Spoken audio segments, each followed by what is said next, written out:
Penguin Random House presents Soli Sorabji, Life and Times. Written by Abhinav Chandrachud. Read by Vivek, Bhatia.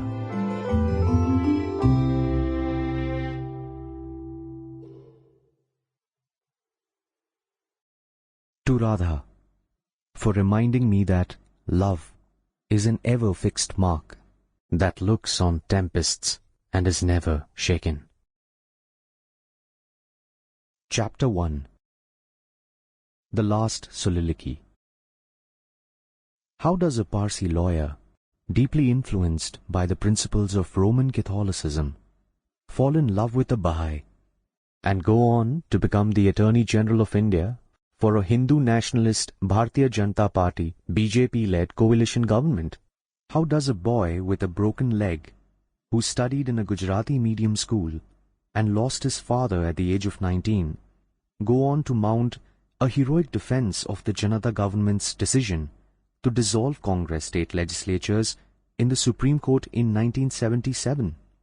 How does a newspaper columnist who admires Nehru, who criticizes the BJP for being obsessed with demolishing mosques and advises them to replace Hindutva with Bharatva or Indianness, get chosen by Prime Minister Vajpayee to represent the government in the Supreme Court in many cases, including the Ayodhya case? How does a lawyer with a humdrum customs and excise law practice, whose grandfather sold horse-drawn carriages in Bombay, become a UN human rights rapporteur and repeatedly defend the fundamental right to free speech and expression in the Supreme Court of India? On a warm summer day in May 2018, I met Soli Sorabji, 1930 to 2021, at his residence at Niti Bagh in New Delhi, to ask him these and scores of other fascinating questions about his life. I was there to convince him to write his autobiography.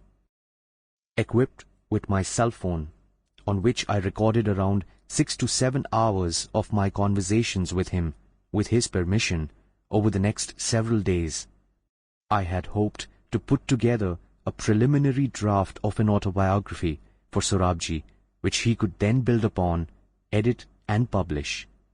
In my mind, Sorabji's autobiography would bear the title The Last Soliloquy. In the 2000s, Sorabji used to write a wonderfully witty, humorous and informative column in the Indian Express called Soliloquies. It was a play on the word soliloquy, a monologue by a character on stage who speaks only to the audience and not to any other character in a play. Sorabji was especially fond of the to be or not to be soliloquy in Shakespeare's Hamlet, in which the Prince of Denmark, Sorabji wanted to name his eldest son Hamlet, complains of the pangs of despised love and the law's delay.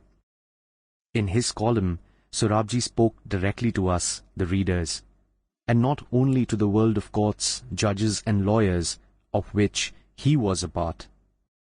In his autobiography, I had hoped that he would speak to us and to posterity once again. Unfortunately, I soon realized that this would not be possible.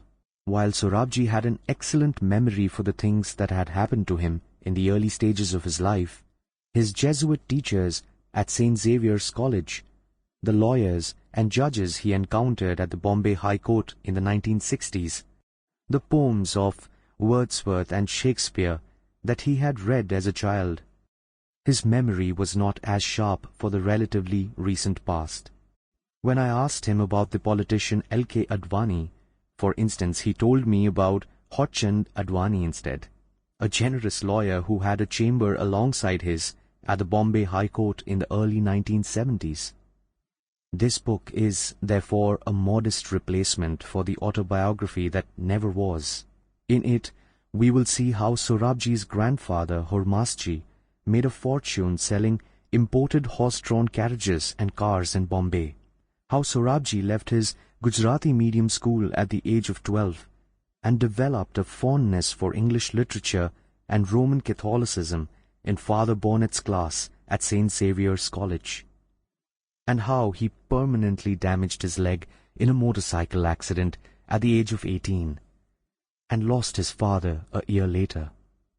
In the pages of this book, we will read about the awkward relationship Sorabji had with his senior at the Bombay High Court, Khurshedji Baba, his first brief in which he failed to get an adjournment, the first case that he ever argued and lost on his own in the Supreme Court for the notorious smuggler Mayor Hans George, how he won a Supreme Court case for the first time, got his own chamber, declined an offer to be a judge, and became a senior advocate. It was Indira Gandhi's phony emergency of 1975 which brought Sorabji into his element and catapulted him into the national arena. Until then, Sorabji had primarily been a customs and excise lawyer.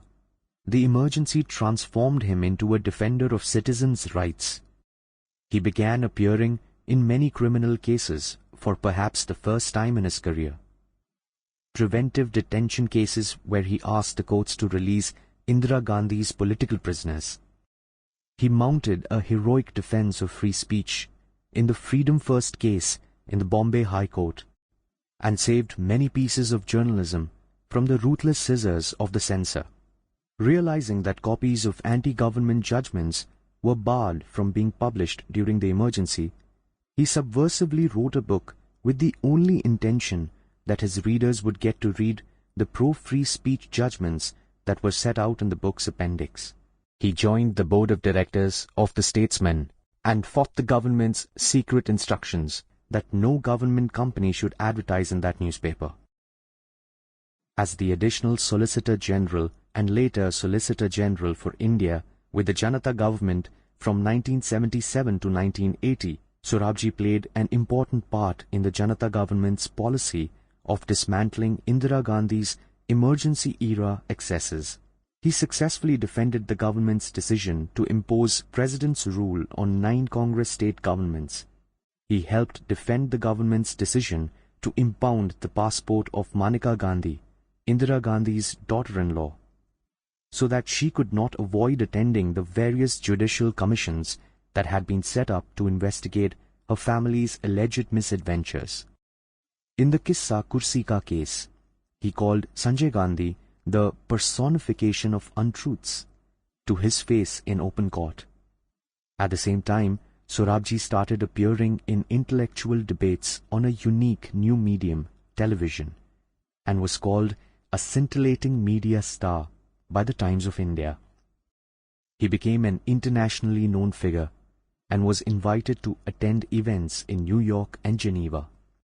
As the Attorney General of India, with V.P. Singh's National Front government from 1989 to 1990, Sorabji convinced the Supreme Court to partly modify its controversial decision to allow the government to settle the Bhopal gas tragedy case for $470 million by reviving the criminal cases against Union Carbide's management.